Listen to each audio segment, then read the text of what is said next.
Raheem Sterling is said to have passed Thomas Tuchel's test to join Chelsea this summer, but the Blues now face a difficult decision. Manchester City forward Gabriel Jesus has been heavily linked with a move to Stamford Bridge, but Real Madrid and Arsenal are also said to be interested. According to The Athletic, if the West Londoners sign the 27-year-old, it will cast doubt on the futures of Christian Pulisic and Hakeem Ziyech. According to the report, Sterling, as well as possibly Ousmane Dembele, would be signings that would allow Tuchel to replace the Chelsea duo. Chelsea's negotiating tactics have reportedly irritated Jules Koundé's representatives this summer.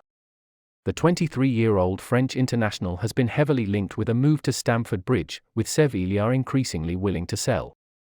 According to the most recent reports, the Blues are still in active negotiations with Koundé in order to complete a deal for the defender. Thomas Tuchel's side missed out on Koundé last summer, despite the head coach confirming their interest. According to Italian media, Inter Milan has made a new bid for Chelsea forward Romelu Lukaku. Chelsea rejected the Italian's initial €5 million loan fee bid, with Thomas Tuchel's side seeking a higher fee. After several meetings with Inter about a possible loan move for the Belgian, the Blues expected a new offer. Todd Boehly, co-owner of Chelsea, has played an important role in the negotiations, and the American appears to have granted Lukaku's wish to leave this summer. Chelsea, on the other hand, will only let Lukaku leave if it makes financial sense. As a result, the Blues are holding out for a higher bid for the forward, which is said to be in the region of €10 million. Erik ten Hag, the new manager of Manchester United, wants to bring in at least 5 players before the transfer window closes. According to the Manchester Evening News, United are making progress in negotiations over a fee for Barcelona midfielder Frenkie de Jong, with the Catalan club insisting on de Jong's sale despite his desire to stay. Ten Hag has identified Jurrien Timber as his primary defensive target, and he hopes to sign Timber's Ajax teammate Antony, as well as Christian Eriksen, who is out of contract at Brentford next week. Ten Hag approached de Jong, 25, last month about the possibility of reuniting at United after developing the Dutch international for 18 months at Ajax.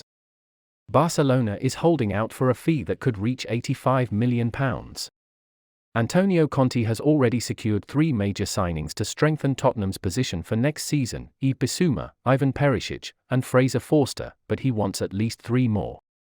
Conte does not want to settle for a lucrative run in Europe and treading water on the outskirts of the title race after qualifying for the Champions League at Arsenal's expense. He wants to turn Spurs into contenders, not also-rans, and his summer transfer spree shows he means business. This includes adding more players to the squad's depth and ensuring that a player like Harry Kane is not forced to leave and is instead supported. According to the Scotsman, City are keeping an eye on Kieran Tierney as a potential replacement. Despite frequent injury setbacks, the fullback has impressed since joining from Celtic in 2019. According to the Daily Mail, the Premier League champions are also in talks with Arsenal about Oleksandr Zinchenko and Gabriel Jesus. Both have been linked with a reunion at the Emirates with former City assistant Mikel Arteta, with the pair eager to secure regular game time. Meanwhile, The Sun reports that Raheem Sterling wants assurances from Chelsea manager Thomas Tuchel before considering a move to Stamford Bridge. The England international has been linked with a move to the Blues in recent days, with the player expected to leave the Etihad Stadium in the summer.